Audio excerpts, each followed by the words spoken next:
Hello everyone, welcome to Chudiwal physics classes. आज का जो टॉपिक है वो है एस्केप वेलोसिटी। तो सबसे पहले सब्सक्राइब कर दे आप मेरे चैनल को।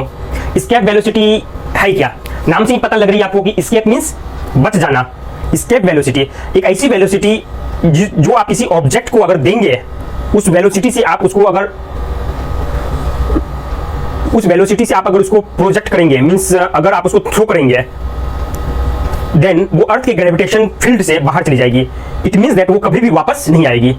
एग्जांपल के लिए आप कोई भी ऑब्जेक्ट को अगर ऊपर फेंकते हैं, सपोज मैं इस मार्कर को ऊपर फेंक रहा हूं, ये देखिए फिर से वापस आ गई। और अगर हम चाहते हैं कि वो वापस ना आए, उसके लिए हमें कुछ इनिशियल वेलोसिटी को काफी हाई तक पहुंचानी होगी। इस वेलोसिटी से तो नीचे आनी ही है। अगर इसकी इनिशियल वेलोसिटी या इसकी एनर्जी कहिए आप, क्योंकि वेलोसिटी जो टर्म है वो रिलेटेड है एनर्जी से, काइनेटिक एनर्जी से रिलेटेड है।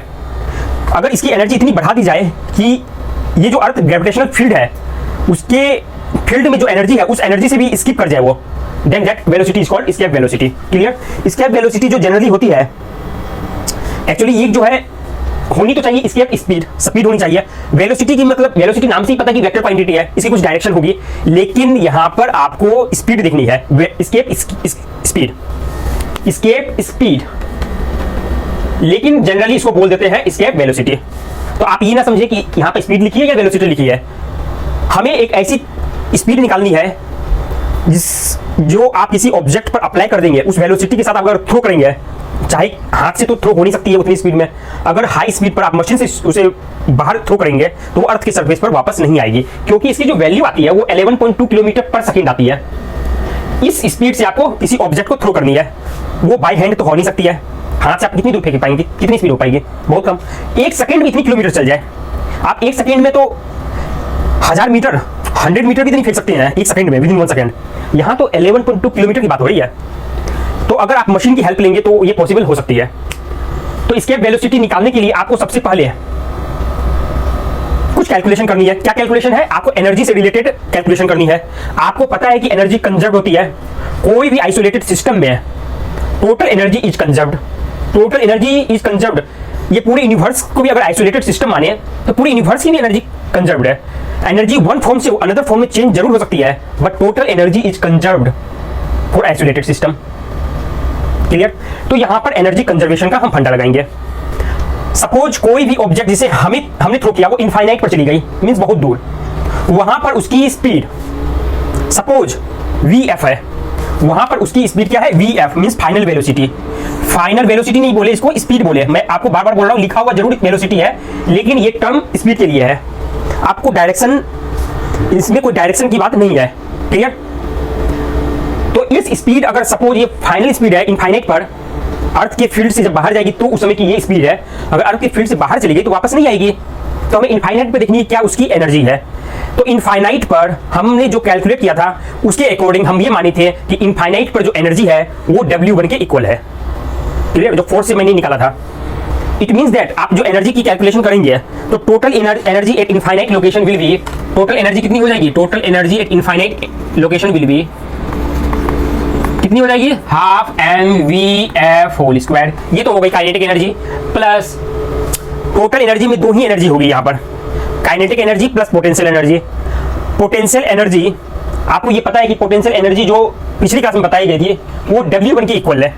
मैंने फोर्स की कैलकुलेशन आपको बता रखी थी। अब bye convention W1 equal to 0 लेते हैं, तब उस कंडीशन में हम ये मानते हैं कि इनफाइनाइट पर 0 एनर्जी थी। लेकिन इनफाइनाइट पर 0 थी या नहीं थी वो निकालेंगे बाद में, अभी निकालेंगे। सपोज वहां पर जो एनर्जी मैंने कैलकुलेशन से निकाली थी W1, वो मैंने लिख दी। ये W1 0 भी हो सकती है, कुछ और भी हो सकती है, उससे कोई फर्क नहीं पड़ेगा। ठीक है? अब हमें एनर्जी निकालनी है ग्राउंड पर, जो आपने किसी ऑब्जेक्ट को ग्राउंड से थ्रू किया था, मींस इनिशियल एनर्जी कितनी थी। सपोज आपने किसी मशीन से किया था, तो मशीन ने वो ऑब्जेक्ट आपने डाला, ऑब्जेक्ट की इनिशियल वेलोसिटी 0 थी, लेकिन मशीन से निकलते निकलते उसकी जो वेलोसिटी है, जो स्पीड है, सपोज vi थी, vi मैंने ली। अब आपको किसी भी आइसोलेटेड सिस्टम के लिए एनर्जी कंजर्व होती है। सपोज वो मशीन से जैसे निकली बाहर तो वो अपने आइसोलेटेड सिस्टम में है, मशीन को मैं सिस्टम में नहीं मान रहा हूं, क्योंकि मशीन के डायनामिक्स को वहां इंक्लूड करना थोड़ा टफ है, क्योंकि मशीन में किस तरह से एनर्जी कंजर्वेशन लगाना है ये थोड़ा मुश्किल है। जैसे ही मशीन से निकली, I suppose that velocity of that object means speed of that object is vi, so write the total energy at initial stage when the object comes just out of the machine। तो कितनी हो जाएगी initial total energy initially ये कितनी हो जाएगी, अगर वो उसकी स्पीड अगर वी आई मान रहा हूं मैं, तो हाफ एम वी स्क्वायर, फिर से half M V I whole square plus आपको पता है कि पोटेंशियल एनर्जी किसी भी लोकेशन पर आप इनफाइनाइट पर जो है W1 प्लस जो उस लोकेशन पर वो करेंगे, तो माइनस यहाँ पर होगी W1 माइनस, क्योंकि आपके फॉर्मूला में ही लिखी हुई थी कि minus GMM divided by R square, ये RE प्लस H होगी। मैं लिख रहा हूँ R, स्मॉल r लिख देता हूँ सबसे अच्छा। सेंटर ऑफ अर्थ से आप देख ले कि कितनी डिस्टेंस पर है, क्लियर, सेंटर ऑफ अर्थ से ऑब्जेक्ट की सेंटर तक देख ले, जितनी भी डिस्टेंस है वो मैं लिख रहा हूँ R square.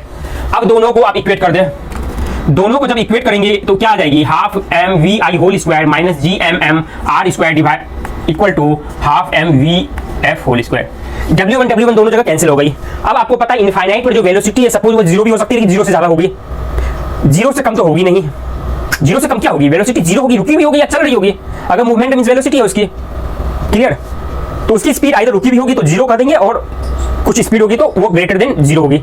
It means that ये वाली टर्म, लेफ्ट हैंड साइड वाली टर्म, ये वाली टर्म, ये ऑलवेज ग्रेटर देन जीरो आएगी, ग्रेटर देन और इक्वल टू जीरो। वो डिपेंड करती है वी आपकी वेलोसिटी क्या है, वी आपकी वैल्यू क्या है। अगर ये जीरो है तो ये टोटल की टोटल जीरो मिल गई यहाँ पर, क्योंकि W1 तो कैंसिल हो जाएगी। अब इसको इक्वेट कर दिया मैंने कि हमेशा ये जीरो से ज्यादा आएगी। It means that we half M V I whole square is greater than equal to GMM R square. आप यहाँ पर लिख सकते हैं कि जब ये वाली वैल्यू इससे ज्यादा होगी, it means that minimum value के लिए आप इक्वेट कर सकते हैं half M V minimum square equal to GMM R square. यहाँ पर आप देख सकते हैं कि m और m बोथ साइड कैंसल, तो आप लिख सकते हैं यहाँ पर v minimum equal to 2GM divided by R square और रूट अंडर कर देंगे। और आपको पता है g की जो वैल्यू थी वो क्या थी, GM mass of earth means divided by R square. It means that GM upon 2 R square, इसको लिख सकते हैं ट्वाइस g। कोई टर्म मिसिंग है आप चेक करें और बताएं मुझे। यहाँ पर मुझे तो एक टर्म मिसिंग लग रही है, हाँ, एनर्जी वाले इक्वेशन में यहाँ पर GMM बाय आर होगी, GMM बाय आर, ये मिस्टेक थी यहाँ पर।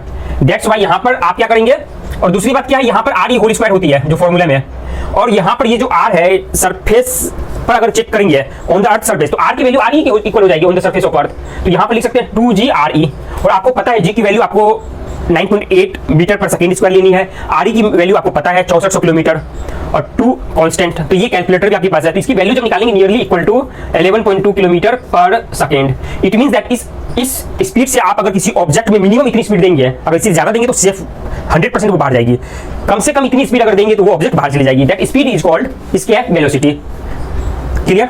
तो इसमें कुछ भी आपको अगर डाउट लगे तो आप मुझसे पूछ सकते हैं, और पीछे में जो भी बताया गया है उसको सब्सक्राइब तो 100% करें, तभी आपको जो ये कॉन्सेप्ट है ये आपके दिमाग में उतरने वाली है, वरना वो भी स्केप कर जाएगी, क्योंकि ये चैप्टर भी स्केप वेलोसिटी है, तो जो कॉन्सेप्ट है वो भी स्केप कर जाएगी अगर आप सब्सक्राइब नहीं करेंगे, अपने दोस्तों को मोटिवेट नहीं करेंगे सब्सक्राइब करने को।